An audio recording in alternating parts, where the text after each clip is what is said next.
Hi everyone, ya sabes que Carlos Tirzate to another episode of Dimitra's Dishes. Today we're going to be making an apple crinkle cake. In Greek we call this a pita, which is a pie. Call it a cake, call it a pie. Your house is just going to smell like fall. There's nothing like the aroma of apples, cinnamon, and buttery phyllo baking in the oven. It just smells so comforting and good. Let's get started. Okay, so I'm going to begin by making a homemade caramel sauce. It's very simple to do. So in a saucepan, you want to make sure you're using a deep saucepan because the steam that comes up from this is very dangerous, and also sometimes it can bubble up really high, so you don't want to make a mess on your stovetop. 2 cups of sugar and 1/3 of a cup of water is going in. This is going to cook for about 15 minutes. It might take longer. The water is going to evaporate and then the sugar is going to appear to crystallize. But don't worry about it at all because once it starts to melt, you're going to see it turn into caramel, and that's going to take a few more minutes, so keep an eye on it. You can use a spatula to kind of help the crystals break down and the big clumps of sugar break down, but if you leave it alone and just swirl it around, eventually it'll all melt and it'll become a beautiful deep caramel color like this. Turn the heat off and add in 6 ounces of butter that's been cubed up, and then put on an oven mitt so that way the steam doesn't burn your fingers, and whisk that together. Next, we're going to add 1 cup of heavy whipping cream and a pinch of salt, and you can turn the heat back on and whisk this until everything comes together, all of the lumps melt. There still might be some lumps left over, and that's okay, we'll strain them out later on. Once everything is melted and smooth, take it off of the heat and pass it through a strainer into a bowl. And I also like to add a teaspoon or 2 of pure vanilla extract. And then that's it. It's ready. As it sits, it's going to thicken up and just become a beautiful caramel sauce. And it lasts forever in the refrigerator. It keeps fresh for at least a month in the refrigerator. So now we're going to prepare the crinkle cake. I have a pound of phyllo here that's at room temperature. You want to make sure you thaw it out overnight in the refrigerator and then at room temperature for about an hour or 2 before you use it in its packaging. We won't be using all of the phyllo sheets today unless you're making 2 of these pies, and they're so good.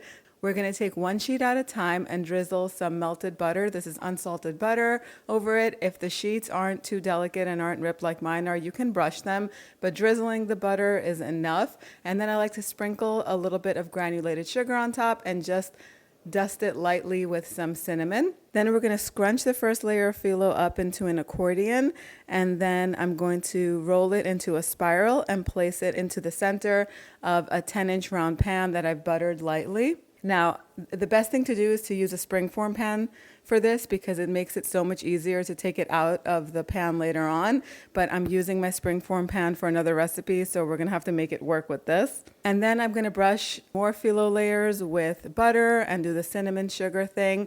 And the rest are not going to be rolled up into spirals, although you could do that and have like a rosette looking pie at the end of this. But I do prefer to wrap them around the first spiral, which is it looks like a rose, and that takes about 10 to sometimes 13 layers of phyllo. This is exactly how I did it. Then once it's done, I like to take an apple and I leave the skin on. I just cut it in half, take out the core, and thinly slice it about 1/8 of an inch thick. You can take the skin off like I said before, or leave it on. I leave it on because it looks prettier like that. And then I just like to tuck it in all around the pie, just like this, and then I take the remaining butter, brush it all over the top of the cake, and then pour the remaining butter on top just here and there, so that way it's going to cook and become nice and beautifully golden. In the oven it goes at 350 degrees Fahrenheit. It's going to bake on the center rack for about 40 minutes or until it's nice and golden all around.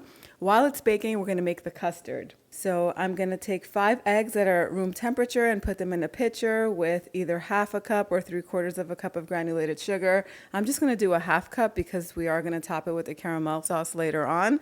Whisk that all together and then go in and add 1.5 cups of whole milk, 1/2 cup of heavy whipping cream, 2 teaspoons of pure vanilla extract, and a little pinch of salt. If you'd like, you can definitely add some orange zest to this. Whisk this all up, and after the pie is nice and golden, take it out of the oven and pour this custard on top. This is going to go back into the oven at 350 degrees for an additional 25 minutes. And then once it comes out of the oven, just run a knife around the pan to loosen it up. Let it sit at room temperature until it cools down a little bit, and then you can transfer it to your serving platter very carefully. Since I'm not using a springform pan, I'm just going to very carefully put a plate on top, invert it, and then carefully put it on my cake stand. You can drizzle the caramel sauce on top of the whole pie or serve the caramel sauce on the side, and everybody can drizzle as much caramel on their piece as they like. This also tastes delicious with a scoop of ice cream or homemade whipped cream on top or on the side. So just like that, the dessert is ready, and it's perfect if you want to make something for a weekend, if you have friends coming over or something like that, or if you want to make this for the holidays. It's just a simple dessert that everyone is going to love. And I love to serve this drizzled with that homemade caramel sauce, maybe a scoop of ice cream or homemade whipped cream, but you can serve it just as is with some powdered sugar on top if you want, some more cinnamon, of course. I used Honeycrisp apples for this today. I've made this with Gala apples or Gala apples. I know that lots of people like to use Granny Smith apples for apple desserts because they bake nicely. I just don't like how tart they are. If you like a tartar apple, then go with that one. Let me know which one you're using in the comment section down below, but I love to bake with either Gala or Honeycrisp apples. They're probably my two favorites. Leave the skin on or take it off. It's up to you. I know my son came down and he saw skin on the apple and he was like, I don't like skin on apple desserts, but it does look pretty. It just gives it a little bit more color on top when it roasts in the oven. But if you don't like it or your family doesn't like it, you can peel the apples, and that just takes a few more seconds. Like I said before, the caramel sauce is more than what you're going to need for this recipe, but it keeps well in the fridge for a really long time. We used to make this at the bakery in bigger batches, and sometimes if we didn't get to use it right away, a few weeks or even sometimes over a month later, I found it in there and it was still good. It takes a lot for caramel sauce to go bad, so you could even freeze it if you'd like, but it tastes good on everything. Ice cream, just dunk some apples in there. It's just so good and comforting, and again, very easy to make. But if you want to skip that step and buy store-bought caramel sauce, you can do that too. Time for the taste test.